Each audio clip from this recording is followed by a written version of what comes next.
Hello बच्चों। आज की क्लास में हम डिस्कस कर रहे हैं हमारे क्लास 10th के मैथ से related case study questions. Actually हमारे न्यू पैटर्न में इस बार क्वेश्चन नंबर 17, 18, 19 और 20 ये जो क्वेश्चंस है ना, ये केस रिलेटेड हैं। यानी बेसिकली हमने जो पूरे साल क्लास 10th में कॉन्सेप्ट सीखे हैं उनसे रिलेटेड एक केस यानी एक स्थिति दी जाएगी जिससे रिलेटेड कुछ एमसीक्यू फॉर्म में हमारे पास क्वेश्चंस होंगे जिन्हें हमें सॉल्व करना है। और वो क्वेश्चंस बहुत ही ईजी होते हैं। चलो आज सॉल्व करके देखते हैं किस टाइप के क्वेश्चंस इस केस स्टडी में आते हैं।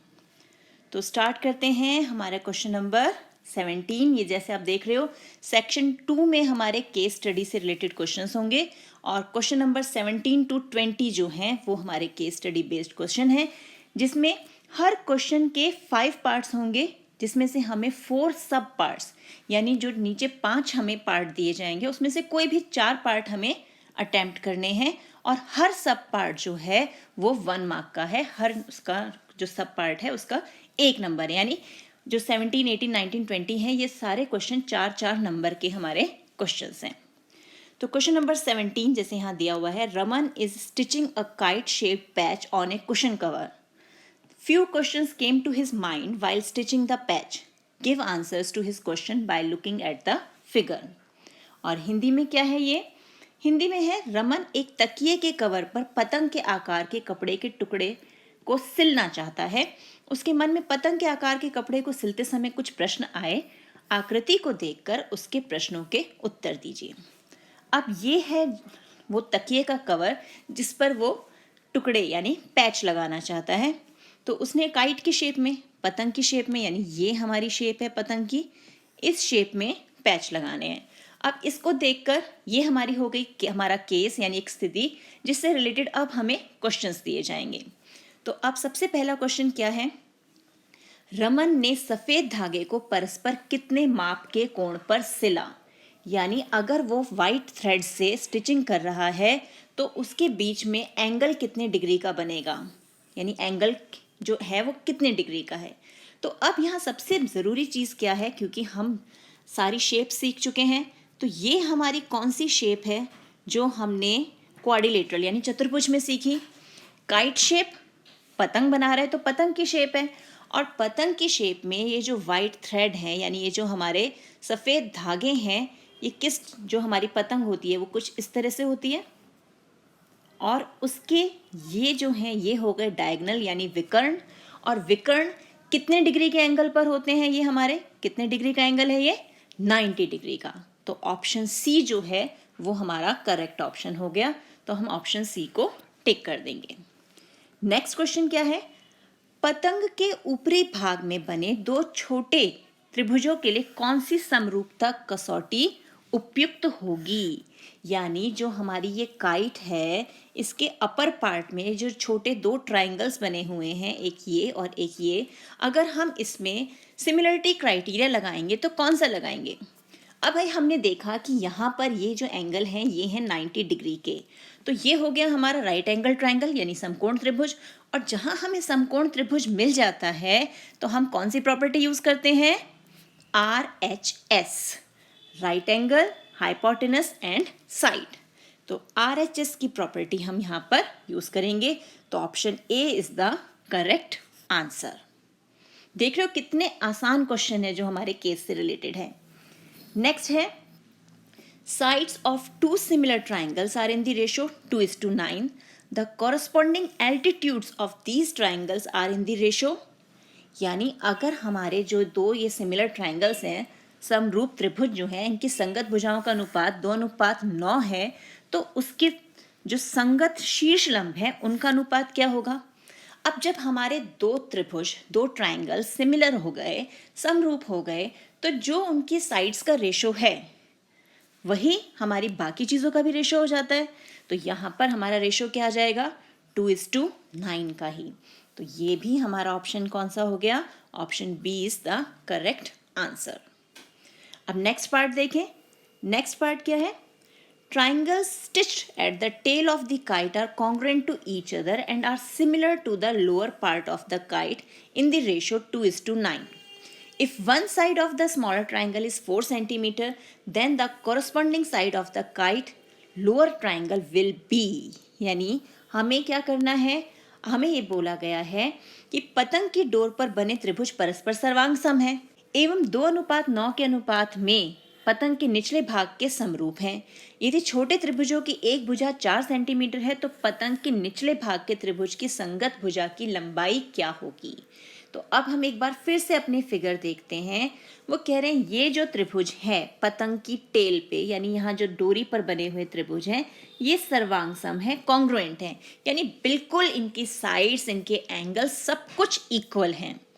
और ये जो ट्रायंगल है, ये जो हमारे पतंग के नीचे जो छोटे ट्रायंगल बने हुए हैं उसके समरूप है, और अनुपात जो है वो दिया हुआ है 2:9, और उनमें से हमें एक की जो भुजा की लंबाई है वो दी हुई है, तो दूसरे त्रिभुज की भुजा की लंबाई हमसे पूछी गई है।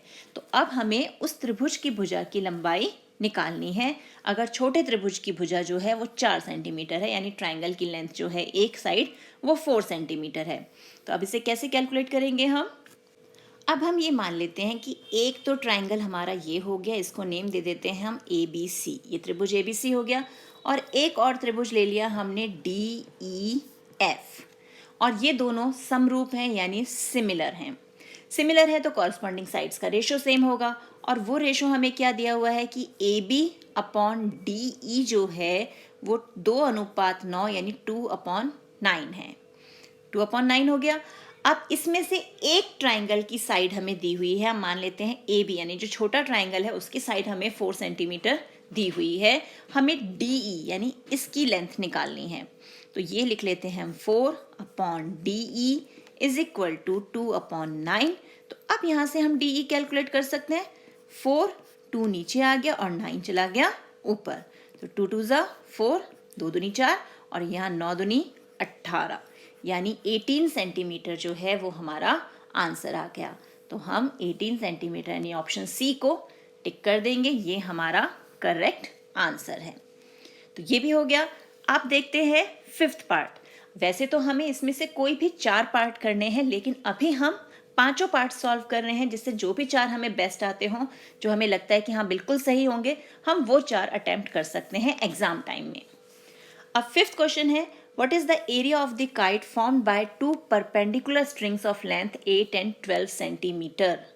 अब हमें यहाँ पर क्या करना है, हमें निकालना है कि 8 सेंटीमीटर एवं 12 सेंटीमीटर लंबी लंबवत लकीरों द्वारा बनी पतंग का क्षेत्रफल क्या होगा।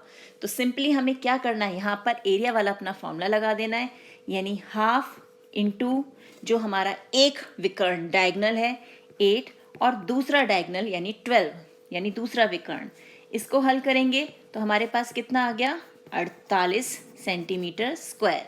तो आंसर हो गया ए 48 सेंटीमीटर स्क्वायर। तो हमारा option A is the correct answer. तो ये हो गया हमारा क्वेश्चन नंबर 17 जो केस स्टडी से रिलेटेड है। अब एक और क्वेश्चन देखते हैं कि उसे हम किस ढंग से सॉल्व करेंगे। अब नेक्स्ट है क्वेश्चन नंबर 18, वो भी केस स्टडी से रिलेटेड है। अब यहाँ पे हमें दिया हुआ है एक ग्राफ के फॉर्मेट में फिगर, और क्वेश्चन क्या है, मतलब हमें केस क्या दिया हुआ है, जो स्थिति है हमारी।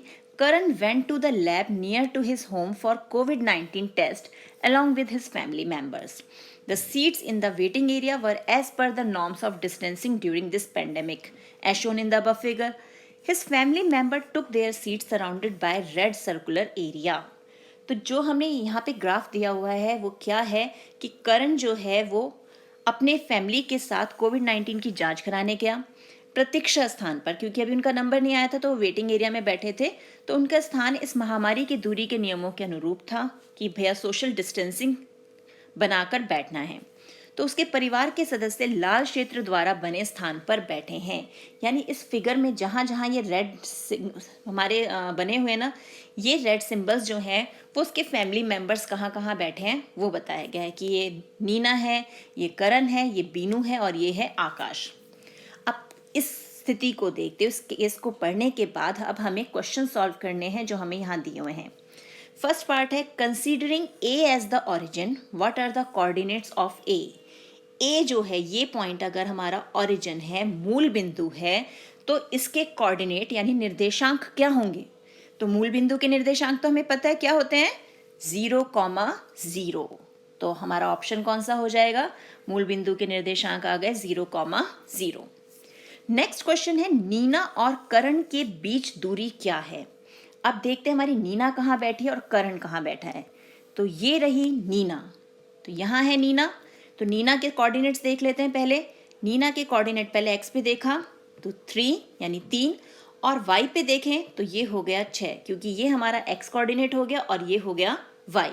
तो नीना क्या हो गया 3 और 6।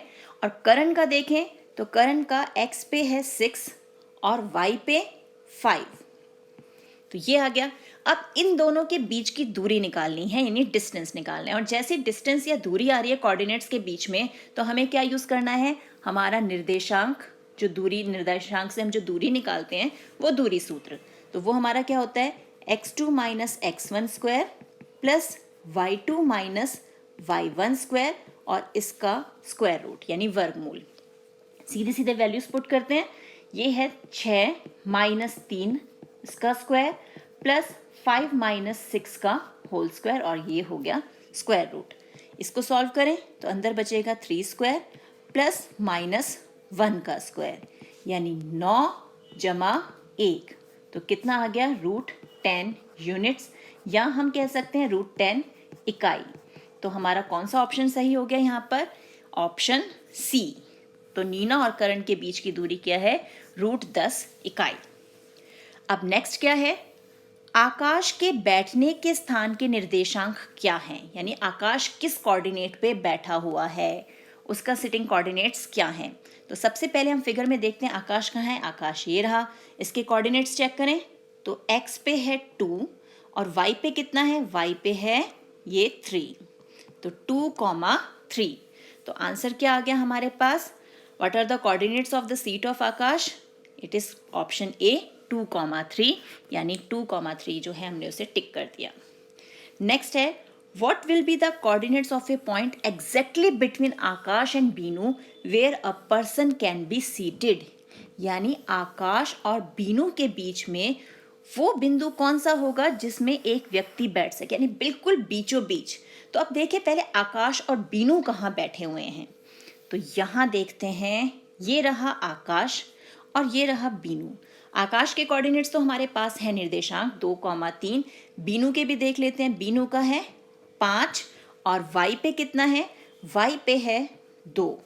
अब बिल्कुल बीचों बीच इनकी दूरी निकालनी है, यानी इनका मध्य बिंदु, मिड पॉइंट। तो मिड पॉइंट कैसे निकालते हैं हम, x1 प्लस x2/2, तो हमें मिल जाएगा, यानी 2 जमा 5/2, तो कितना हो गया 7/2, यानी 3.5।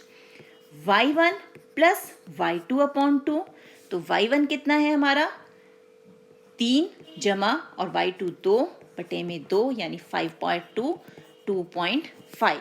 तो कोऑर्डिनेट्स क्या आ गए हमारे पास, 3.5 एंड 2.5। तो हम किसको टिक करेंगे, ऑप्शन ए 3.5 एंड 2.5। तो ये आ गया हमारा वो मध्य बिंदु जहां पर कोई और व्यक्ति बैठ सकता है। नेक्स्ट जो क्वेश्चन है वो है, करण के परिवार के सदस्यों के बैठने के स्थानों के बिंदुओं को मिलाने पर कौन सी आकृति प्राप्त होती है, यानी जो ये रेड डॉट्स हैं, अगर हम इन सब डॉट्स को ज्वाइन कर दें तो हमें कौन सी शेप मिलेगी, कौन सी फिगर मिलेगी। तो ज्वाइन करके देखते हैं। ये हमने इसे ज्वाइन किया, फिर ये जोड़ दिया, नेक्स्ट इसको ज्वाइन किया और फिर आकाश और बीनू की लाइन ज्वाइन कर दी। तो ये कौन सी शेप मिल रही है, क्या ये एक आयत है, नहीं, आयत में तो 90 डिग्री के एंगल होते हैं, रेक्टेंगल तो है नहीं, ना ये रोम्बस है। तो ये कौन सी शेप है हमारी, ये है पैरेललोग्राम, यानी समांतर चतुर्भुज। तो हमारा कौन सा ऑप्शन सही हो गया, ऑप्शन सी। तो हम ऑप्शन सी, यानी जो हमारा यहाँ पर बी है, यहाँ पर बी दिया हुआ है तो हम बी को टिक कर देंगे, समांतर चतुर्भुज। इंग्लिश में सी दिया हुआ है तो हम वहां पर सी को क्लिक करेंगे, ठीक है।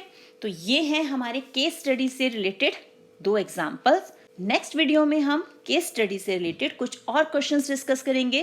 तब तक keep practising and enjoy maths.